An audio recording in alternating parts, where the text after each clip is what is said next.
الحمد لله خلق من الماء بشرا فجعله نسبا وسحرا جعل الزواج مودة ورحمة وبرا نشهد أن لا إله إلا الله وحده لا شريك له الأسماء والحسنى والصفات العليا ونشهد أن محمدا عبد الله ورسوله أمرنا بالتمسك بالعروة الوثقى صلی اللہ علیہ وسلم وبارک علیہ وعلى آلہ واصحابہ ومن اہتدى بہدیہ الی یوم الدین۔ اعوذ باللہ من الشیطان الرجیم، بسم اللہ الرحمن الرحیم۔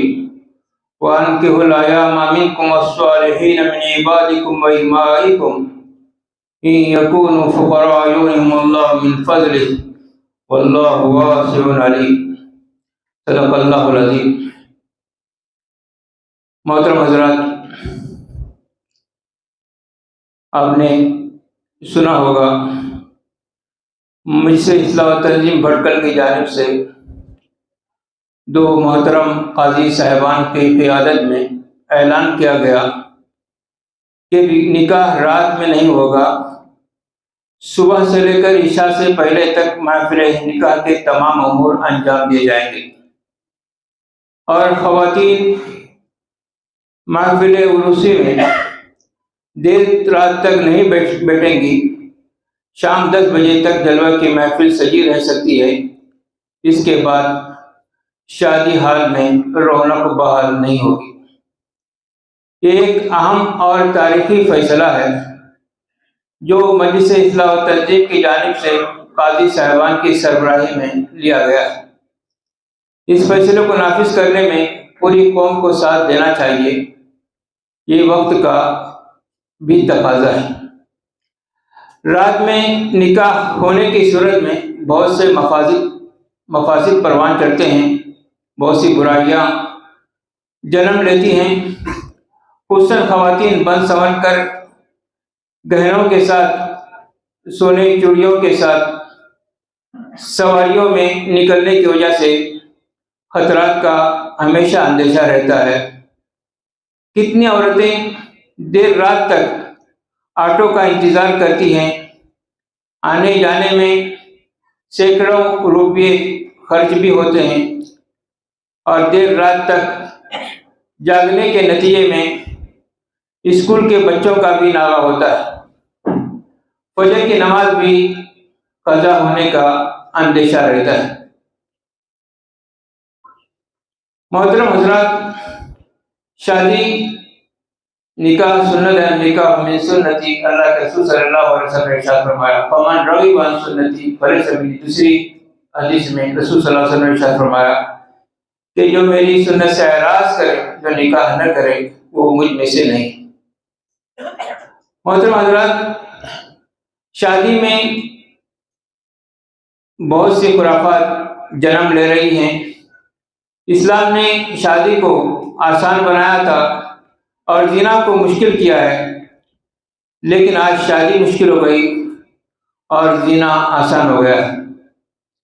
حضرت عبد الرحمن بن عوف رضی اللہ تعالیٰ عنہ کا شمار ایک انتہائی مالدار، مدینے کے انتہائی مالدار لوگوں میں ہوتا تھا۔ اس کا اندازہ اس بات سے لگایا جا سکتا ہے کہ انتقال کے وقت انہوں نے جو سونا چھوڑا اسے کلاڑی سے کاٹ کر ٹکڑوں کے اندر تقسیم کر دیا گیا، ان کے ورثہ میں تقسیم کر دیا گیا۔ ان کا جب نکاح ہوا تو اللہ کے رسول صلی اللہ علیہ وسلم نے ان کی خوشبو جو لگا کر آئے تھے محسوس کر لیا۔ انہوں نے اللہ کے رسول صلی اللہ علیہ وسلم کو بھی اپنے نکاح میں بلانے کی ضرورت محسوس نہیں سمجھی، کیونکہ اس زمانے میں نکاح انتہائی سادگی سے ہوتا تھا۔ جب اللہ کے رسول صلی اللہ علیہ وسلم کو معلوم ہوا تو آپ نے فرمایا اے عبد الرحمن، ولیمہ کرو، چاہے ایک بکری ہی ذبح کرو۔ ہم غور کریں کہ اللہ کے رسول صلی اللہ علیہ وسلم کی ذات کتنی بابرکت اور محترم تھی۔ ایک چھوٹی سی بستی میں نکاح کی مجلس منعقد ہوتی ہے، اور اس چھوٹی سی بستی میں اللہ کے رسول صلی اللہ علیہ وسلم کو بھی بلانے کی ضرورت محسوس نہیں کی جاتی ہے۔ اور آج کل آپ دیکھتے ہیں کہ نکاح کی تقریب منعقد کرنے کے لیے بڑے بڑے میرج ہال بک کیے جاتے ہیں، اور اس کے ڈیکوریشن پر اور اسٹیج پر لاکھوں روپے صرف کیے جاتے ہیں۔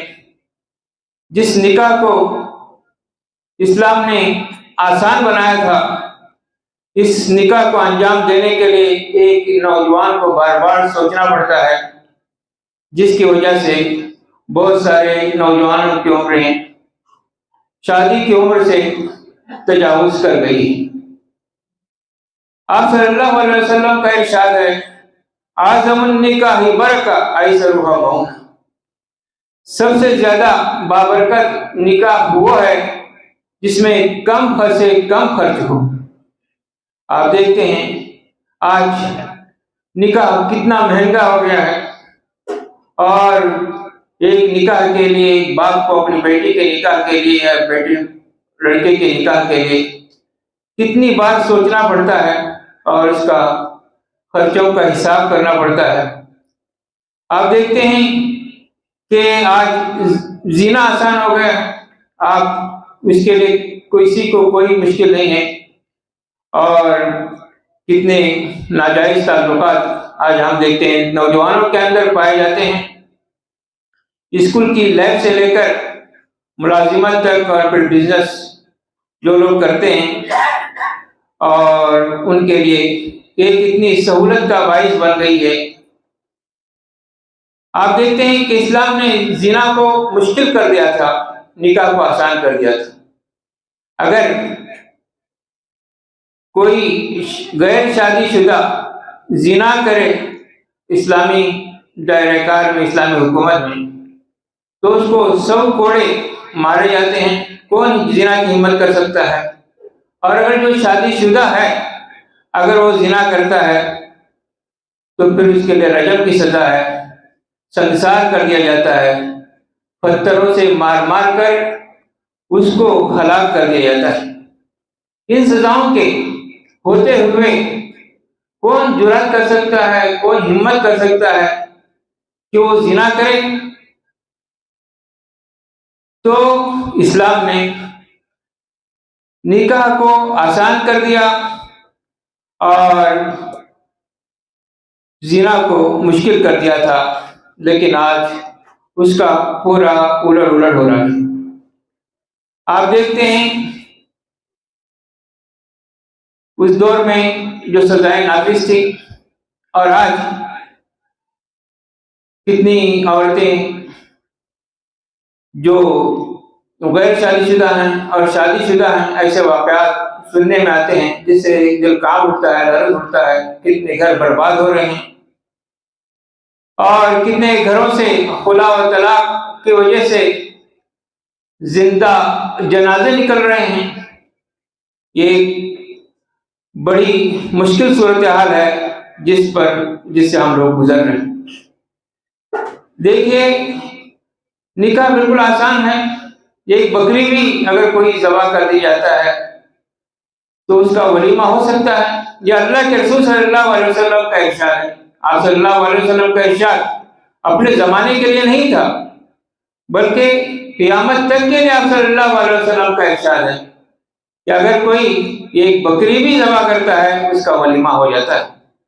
لیکن آج آپ دیکھیں، عقیقہ بھی اگر ہوتا ہے، اگر ایک بکری ہوتا ہے نہیں 2 بکریاں لاتے ہیں گوشت تقسیم کرنے کے لیے، اور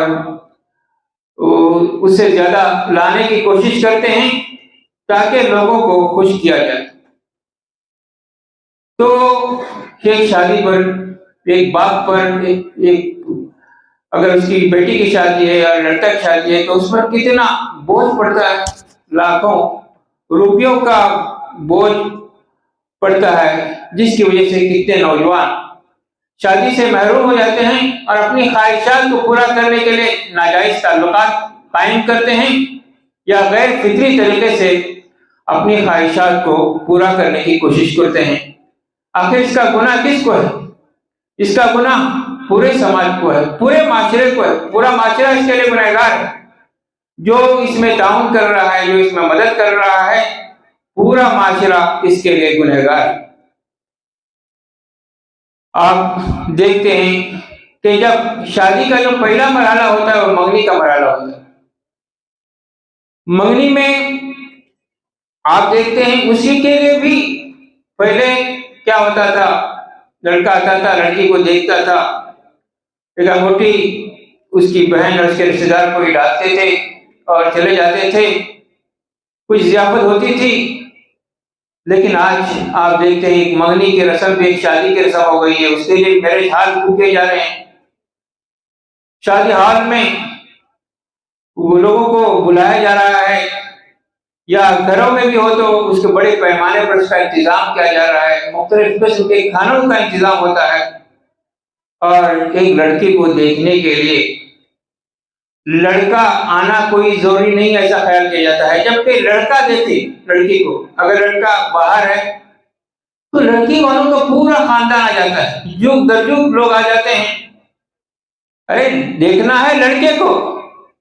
لیکن یہ کیا بات ہے، 50-60 عورتیں، پورا قافلہ کا قافلہ، اور اس کے لیے بھرپور تیاریاں ہوتی ہیں تاکہ آنے والے سب خوش ہو کر جائیں، اور اس کے لیے لاکھوں کا بجٹ بنتا ہے۔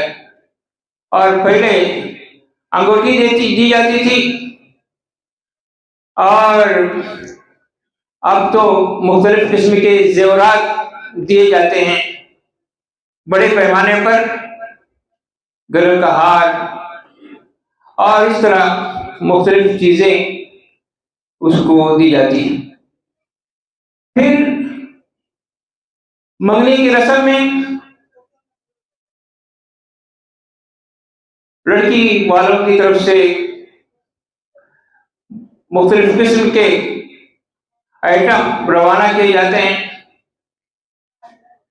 ڈرائی فروٹس کی ٹوکریاں، مختلف قسم کے مشروبات، کیک، اور پھر اس پر منگیتر کا نام، لڑکے کا نام لکھا جاتا ہے جبکہ ابھی شادی نہیں ہوئی۔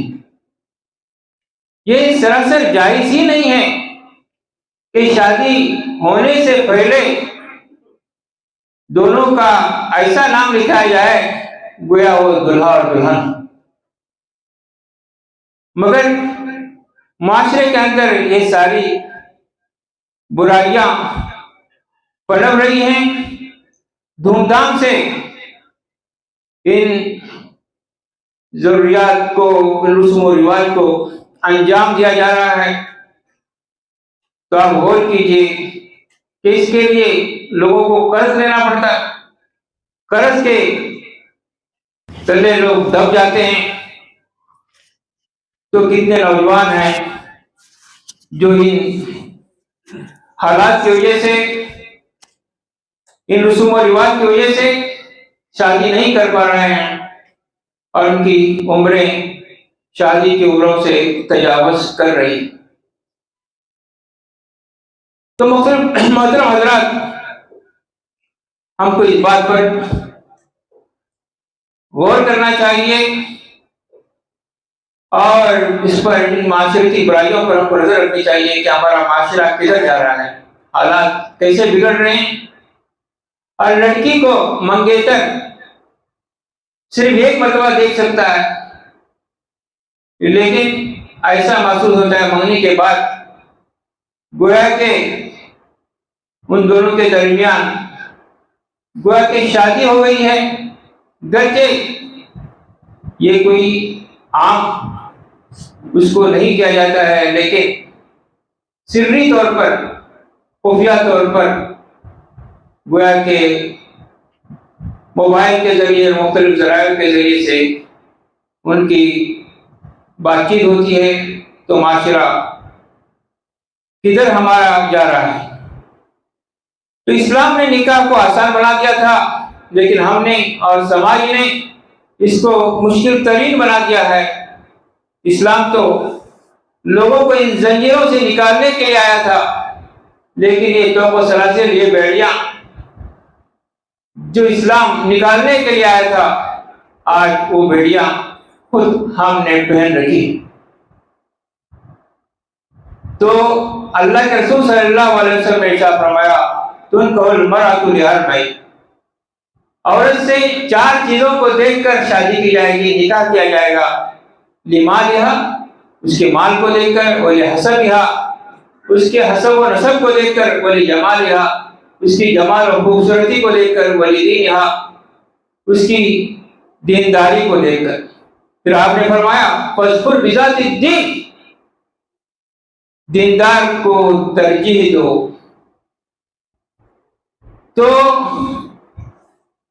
اس کا اہل جاہلیت میں عرب لوگ حسب و نسب پر فخر رکھتے تھے اور حسب و نسب کو دیکھ کر ان سے شادی کرتے تھے۔ یہودی مال و دولت کو دیکھ کر شادی کرتے تھے، اور عیسائی حسن و جمال، خوبصورتی کو دیکھ کر شادی کرتے تھے۔ اسلام نے اس بات کا ہم کو حکم دیا کہ دین کو دیکھ کر شادی کرو، دین کا اعتبار۔ اللہ کے رسول صلی اللہ علیہ وسلم نے ارشاد فرمایا، دنیا سارا کا سارا ساز و سامان، اور اس میں سب سے بہترین سامان نیک عورت ہے، نیک بیوی ہے۔ حضرت ابو ہریرہ رضی اللہ عنہ بیان کرتے ہیں کہ اللہ کے رسول صلی اللہ علیہ وسلم نے ارشاد فرمایا، جب تمہاری طرف کوئی ایسا شخص رشتہ بھیجے جس کے دین اور اخلاق تم کو پسند ہو تو اس رشتے کو قبول کر لیا کرو۔ اگر تم ایسا نہیں کرو گے تو زمین میں فتنہ اور بڑا فساد برپا ہو جائے۔ حضرت علی بن ابی طالب رضی اللہ عنہ سے روایت ہے کہ اللہ کے رسول صلی اللہ علیہ وسلم نے ارشاد فرمایا، اے علی، 3 چیزوں میں تاخیر مت کرو، 3 چیزوں میں تاخیر مت کرو، 3 چیزوں میں جلدی کرو۔ وہ کیا ہے؟ نماز میں جب اس کا وقت ہو جائے، جب نماز کا وقت ہو جائے تو تاخیر نہ کرو، انتظار کرتے مت عصر کی نماز کی اذان ہو گئی، اب سورج ڈوبنے سے پہلے ہم نماز کو ادا کریں گے۔ جب جنازہ آ جائے تو اس کی نماز میں تاخیر نہ کرو۔ تیسرے کہ غیر شادی شدہ لڑکی کے نکاح میں جب اس کو مناسب جوڑا مل جائے تو اس میں تاخیر مت کرو۔ تو محترم حضرات، رشتے نکاح، شادی ایک سماجی ضرورت ہے، اس کے بغیر زندگی بیکار ہے۔ ظاہر بات ہے کہ مرد و زن کے بغیر کائنات بے رنگ ہے، اور اس کے بغیر کوئی آدمی جی نہیں سکتا۔ اور شوہر اور بیوی کا جو تعلق ہے ایک بجلی کی طرح سے، ایک بجلی کی تار کی طرح سے ہے، ایک کرنٹ کی طرح سے ہے۔ اگر دونوں میں محبت کے درمیان کبھی کبھی واقع ہو جائے تو گھر اجڑ جاتا ہے، ویران ہو جاتا ہے، گویا کوئی باغ جیسا اجڑ جائے، کسی کھیتی کے اندر ہریالی نہ ہو۔ تو اسی طرح جس گھر میں میاں اور بیوی کے درمیان تعلقات بگڑے ہوئے ہوں تو گھر چاہے کتنا ہی بڑا محل کیوں نہ ہو، وہ گھر ایک ویران سا لگتا ہے۔ تو اللہ کے رسول صلی اللہ علیہ وسلم کے زمانے میں اگر کسی عورت کا طلاق ہوتا تھا یا کوئی عورت بیوہ ہوتی تھی تو اس کا کوئی تصور موجود نہیں تھا کہ وہ گھر میں بیٹھی رہے، بلکہ اس کی دوسری شادی ہو جاتی تھی۔ اگر وہ دوسرا شوہر بھی مر گیا تو تیسری شادی ہو جاتی تھی، تیسرا شوہر بھی مر گیا تو چوتھی شادی ہوتی تھی۔ تو ایسے کتنے، اور پھر کم عمر لڑکیوں کی بڑے لوگوں سے شادی ہوتی تھی، اور بڑی لڑکیوں کی کم عمر مردوں سے بھی شادی ہو جاتی تھی۔ اس میں کوئی دشواری اس ماحول میں پائی نہیں جاتی تھی۔ تو عاتکہ بنت زید، حضرت ابوبکر رضی اللہ عنہ کے بیٹے سے ان کا نکاح ہوا،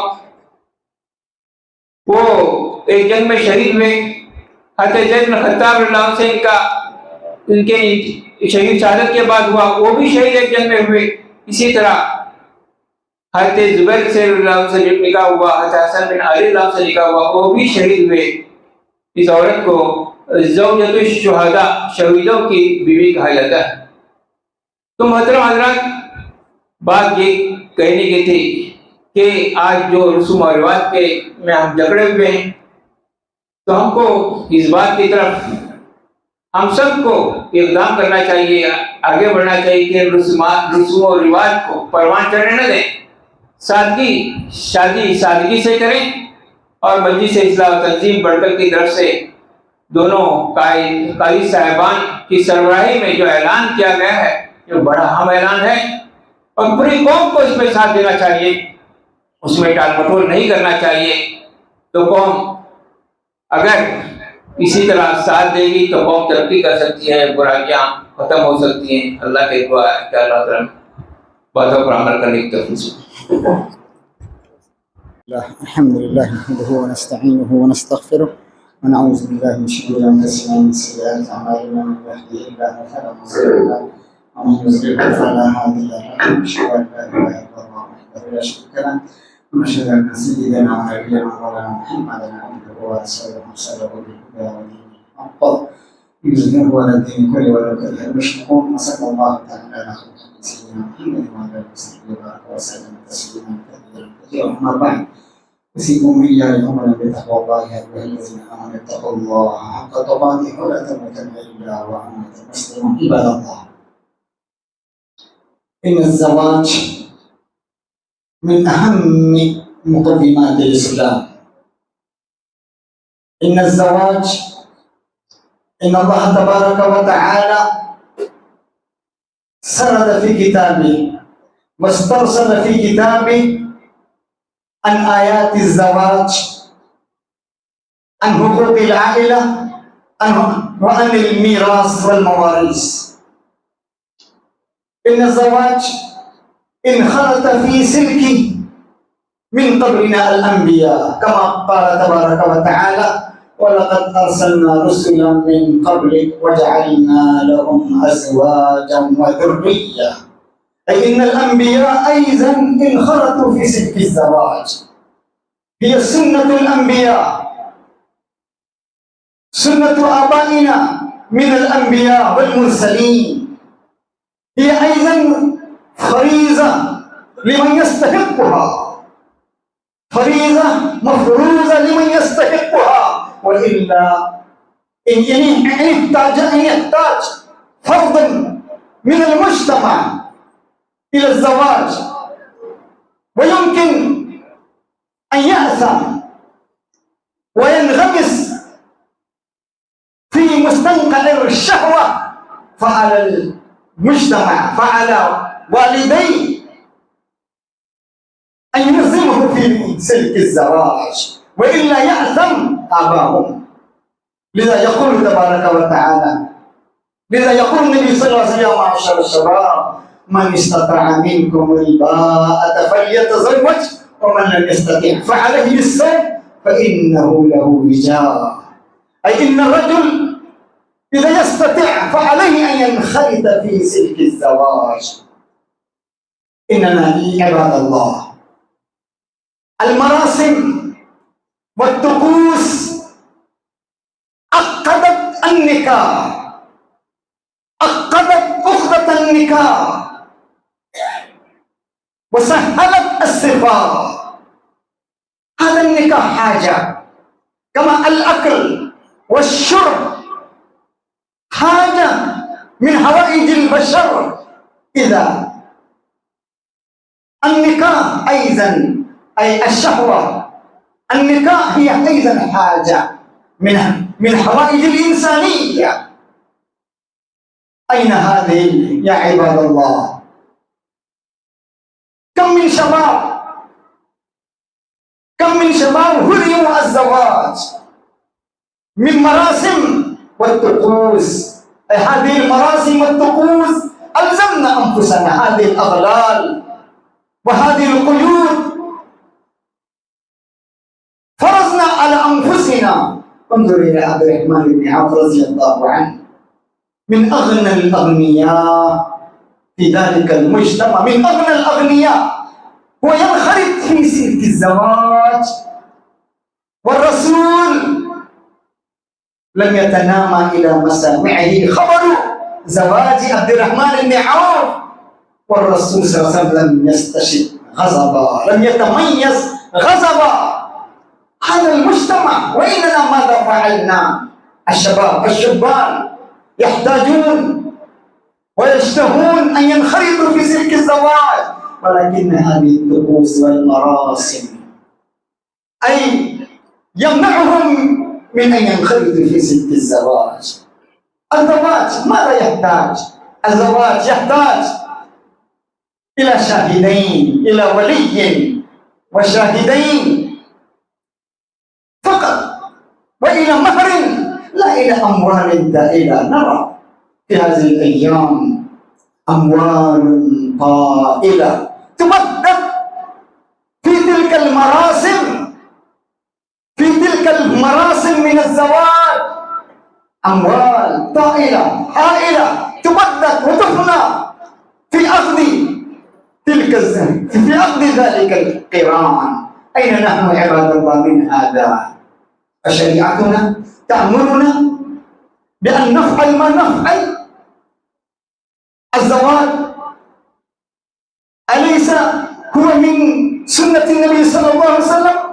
أليس هو بسنة رسول الله؟ إذا كأن السنة جعلنا الزواج عادة، ليس الزواج بعادة، بل هي عبادة. ما الفرق؟ ما أشد الفرق بين العادة والعبادة؟ جعلنا هذه العبادة. انظروا إلى المرأة أن تزع اللقمة في فم زوجها لك أجر. انظروا هذه العبادة. هنا يبدأ. أين يبدأ؟ هنا ينخرط في سلك الزواج حتى إلى الممات. كل تلك الأيام يعد في عداد العبادة، حتى اللقمة، حتى في البزعة التي يزع في زوجها. انظروا في البزعة وفي اللقمة، كل تلك الأيام العبادة. الصلاة، الصلوات والزكوات لها أيام، ولكن هذا الزواج كلها عبادة. يا لها يا لها يا لها من عبادة، يا لها من عبادة، يا لها من فضيلة. أيها الشباب، علينا أن نتبادر إلى الأعمال الصالحات وإلى عقد القران وفق سنة رسول الله صلى الله عليه وسلم. يقول تبارك وتعالى: ولا تقربوا الزنا إنه كان فاحشة وساء سبيلا. بارك الله ولكم في الوحي، ونفعني وإياكم بحديث بسفرين. أقول قولي هذا، أستغفر الله ولكم ولسائر المسلمين من كل ذنب فاستغفروه إنه هو الغفور الرحيم.